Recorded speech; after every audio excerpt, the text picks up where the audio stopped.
Hey guys, subscribe for daily content. And if you're shopping for gear, make sure you check out the description for the newest items at some of the very best online retailers. There's also links for some of the items that I personally recommend. Thanks! What's going on YouTube? Metal Complex here, and today I've got another interesting knife review / knife overview to share with you guys. This is the new for 2022 WE Knives Culex button lock. Culex? How did he pronounce that? Is that right? It's what the lady on Google says. It looks like Culex, which is apparently some type of mosquito. So that's the best I can do for you. Sorry if it's not pronounced correctly. Thanks so much to WE Knives for sending this in for me to take a look at. This is something that you can get right now. I will link this right down below. It has a lot of different aesthetic forms. It's worth checking out just to see all of the different variants. I really like that. It's the first thing I want to say. Nice job there, WE. Sometimes they don't release a whole bunch of different versions. This has so many different colorways. It's pretty cool. So check those out down below. Please make sure to follow me on Instagram at metal_complex. And thank you so much to my patrons who are supporting me right now. Let's go ahead and do a measurement overall length of the Culex. Coming in at 7 1/4, and your blade length coming in at 3 inches on the dot. Not below, right there. At 3 inches.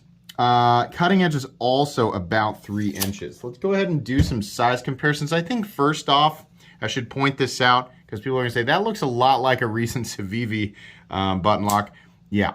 The Altus. So if you're looking at this and going, that'd be cool, it's just way too expensive for me, there you go. The Altus is the budget version of the Culex. The main difference being in deployments, this guy does not have a flipper tab, while the Culex has a flipper tab and a thumb stud. We're going to talk about that. Obviously, there's some differences in materials and dimensions, things like that, but it's pretty darn close. I'm also going to show you guys real quick up against the Chevalier.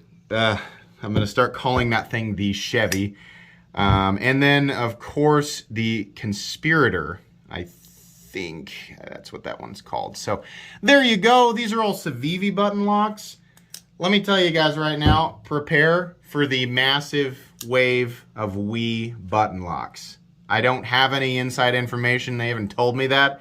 I'm just gonna guess they're coming. I think this is the first of many that are on the way. So there you go. We're going to talk about that, believe me. Let's go ahead and do some of the more common size comparisons on this channel up against the Ontario Rat Model 1 and the Ontario Rat Model 2. Definitely more of a Rat 2 sized knife in terms of length. Obviously, it's dimensionally different. We're just going to do a couple more. Spyderco Para 3, in the same ballpark, right? Obviously, again, different profile. And the Benchmade Bug Out. It's a little shorter than the Bug Out. How's the action? It's exactly what you would expect. It's really no different than any other, button lock. I mean, operationally, it feels extremely similar to the Civivi button locks, right? It's just made out of different materials. It's very good. Fit and finish is great. The flipper tab on this guy is probably a little bit too small, and honestly, I think they could have just done this pretty much exactly. This does not need a flipper tab. This is fine with a thumb stud. The flipper tab kind of feels like it's in the way, right? And it's not really that much of a flipper tab. It's just this little nub that kind of feels underpowered. This is not a satisfying flipper. Like, it's fine. It just needed to be a different shape and probably a little bit bigger to get that satisfying flick. I understand, right? This is a button lock, so the satisfaction mainly comes from being able to retract the blade with the button. If you're going to do a flipper, make it a flipper or don't do it.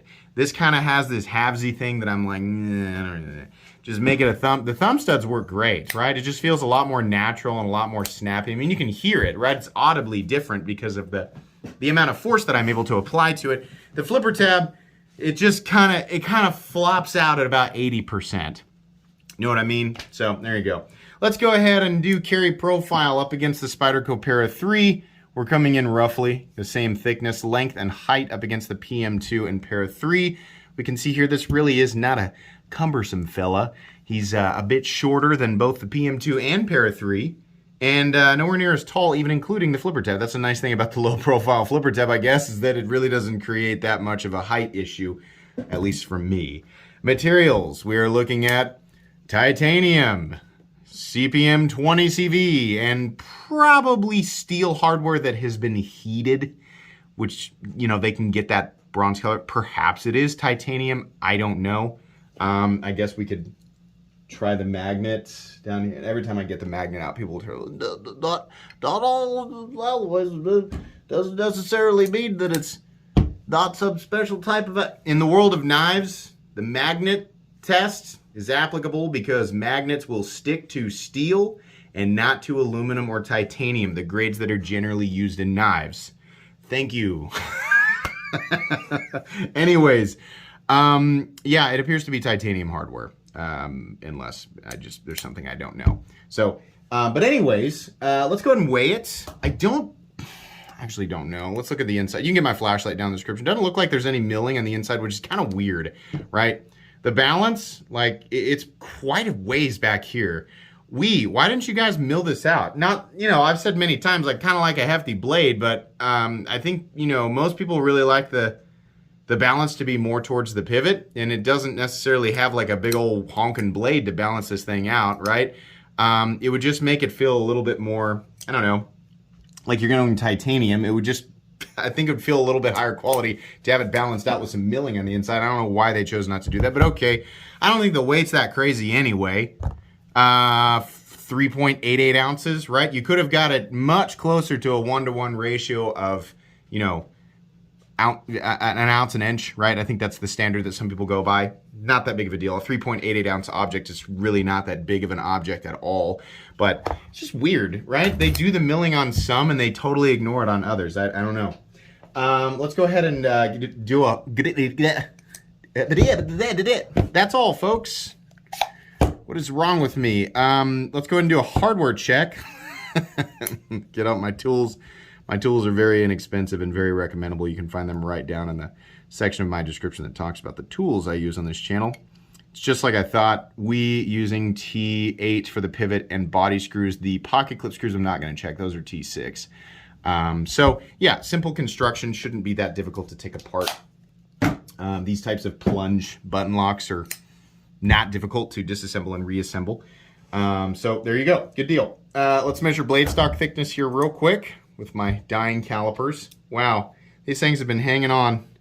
Are you guys like me? Like, why change the battery if they're not dead yet, right? I mean, that's a waste. Blade stock thickness coming in at 122 thousandths. Likely it's 120 and my calipers are off. That's about what I expected there. So, all right. So we have entered the button lock, you know, the true peak of it, or we're climbing much closer to the peak of the button lock craze in the knife world, right? For a long time, and for a long time to come, right? The Malibu has reigned supreme as the sought after, like, that's the button lock that got everybody. So now everybody's doing button locks, right? And they're pretty much all popular. I mean, like, the nice thing about the button lock is you can just kind of create a design around it, you know?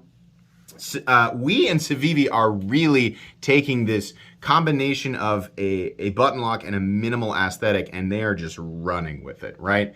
And, you know, it's been working because the Altus and the Conspirator, right? These are less expensive. I'll link all these down below because, you know, these are all great knives.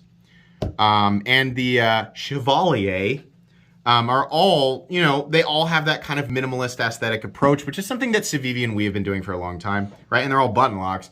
They're just taking that, running with it. And I guarantee we're going to see a massive barrage of, you know, the premium, because WE's the premium end. We're going to see the titanium and CPM 20 CV versions of these. And, you know, it's smart, like, from a business perspective, like, they're going to sell a lot of them, and they really are. Like, these are good knives, you know? First, there was a joke on social media where we had released a picture of this, or somebody had shown a picture of it, and somebody had commented under it, like, you made this for Metal Complex. Like, it's like almost like this knife was specifically made, this one, for Metal Complex. And then they liked the image, and the guy whoever that was, it was funny reading it. The guy was like, I knew it, you know? No, we did not work on this together or anything like that. But if they are watching and you want my opinion, right? I have to imagine anybody who's watching wants my opinion. This is pretty close. Like if I was designing the button lock right now, I think pretty much anything I can say about this knife and what I would change. We in Civivi have like 10 to 20 variations of this that are bigger or smaller, with or without flipper tabs, with varying, just slightly varying blade shapes, right? It's like they've probably already thought of it. But I'll still go ahead and review this anyway. We have a very simple handle shape, nothing crazy going on here. Ergonomics are okay, except for one thing. Can you guess? This pocket clip. Guys, stop. I understand, right? Well, it's hard. It makes it easier for us to pump out a design if we don't have to design a pocket clip that's individually for each one, and then they probably have to charge more money for it because it's a milled clip versus a stamped clip, right? Etc. This clip is functional. It works. It's just frustrating because of this, right? If you guys have to do a standard clip that just kind of, you know, it's just basic, just run of the mill, we can put it on anything, fine, but get rid of this. Get rid of this. Like, shave this down. Have the drop start back here. Look, so many times. This clip is freaking perfect. Much lower profile on this bill, because then you don't run into ergonomic issues. And honestly, I think it should be shortened. But truthfully, I would much rather have a milled clip that matches the personality of the knife, even if we're looking at a knife that does not have a lot of personality. Because let's be honest here, there's not a lot of personality here. The line down the middle is fine, right? It's all minimalist approach. It looks fine, right? The button is definitely raised above the scale. It's like I said before, you really have to deliberately push those buttons. They're not hair triggers. Like, you're not going to accidentally push it and the thing's going to close on your hand. It's just not going to. Also, I try to show this in button lock videos because people are so concerned that button locks are for some reason going to fail. No, they're not. You're going to be fine, right? The only way that that's going to happen is if you are doing something stupid with your knife, right? Or some type of anomaly, right? Because those happen. I mean, manufacturing quality is not absolutely perfect across the board for anybody, right? But all these plunge locks are plenty strong for the reasonable parameters of use when it comes to a folding knife. These are going to be fine, right? If you want to, use your knife as a grappling hook, or you want to, pry the doors off a bomb shelter, then go buy a cold steel triad lock. Go buy the 8010. It's there. You can have it, and then you can go do your whatever, your Batman stuff, whatever it is that you're planning on doing. But yeah, I like the aesthetic. I've always liked the sort of the combination black, bronze, and gray. It looks good, right? It's like I was saying earlier in the video, this just doesn't need the flipper tab just shouldn't be here. It's too small. If they had done this exactly and made it 8¼ inches, then sure, because we have a lot more room. But as it sits here, it's kind of uncomfortable to cram my hand in here. I have to move out of the way. Had they gotten rid of this flipper tab and left all of this the same, you would have had a tiny little choke up position, but more importantly, you just would have been able to grip it without having this thing, squishing into your fingers. And the thumb studs work great. They work better, in my opinion, right? It's a nice, it just would have worked. It's like I said, we had a great example of that. So there you go. This looks like their new, I don't know if it's a tumbled or glass blast. It's very similar to the finish on this guy. Honestly, the Civivi looks a little bit more shiny. They look to be very similar in the finish, right? Maybe this is more along the lines of that. No, the Chevalier is more tumbled, right? In any case, the finish looks good. We have a flat that carries out something like 60%, 65% the length of the blade. It does taper down to a reasonably thin cutting edge and a fine tip. Pretty straightforward, EDC friendly blade shape, right? Just general cutting stuff type of blade shape. Probably not something you want to jam into a crevice and pry with, right? There's an example of something dumb. I know that there's at least one person watching each of these videos, right? Or that watches these videos, at least one person every time who's like, you're not supposed to do that? Oh, no wonder the tip is rounded on my knife. Nobody told me. Gah! Yeah, you're not supposed to do that. That's why the tip's bent or broken off. Don't do that. Knives are not made to do that. Don't do that. But yeah, if you do normal stuff like, poking things that are softer than the blade, then your tip will remain intact and this will continue to cut and function like a blade for quite a while. CPM 20 CV, I think, is well accentuated. Is that the right word? By this geometry. This is a thin blade stock with a good taper down to a reasonably thin edge. So 20 CV. Being a composition that will emphasize edge retention and corrosion resistance should probably do just fine with this, right? Thumb studs are maybe a teeny tiny bit in the cutting path, but not, it's hardly even worth mentioning, right?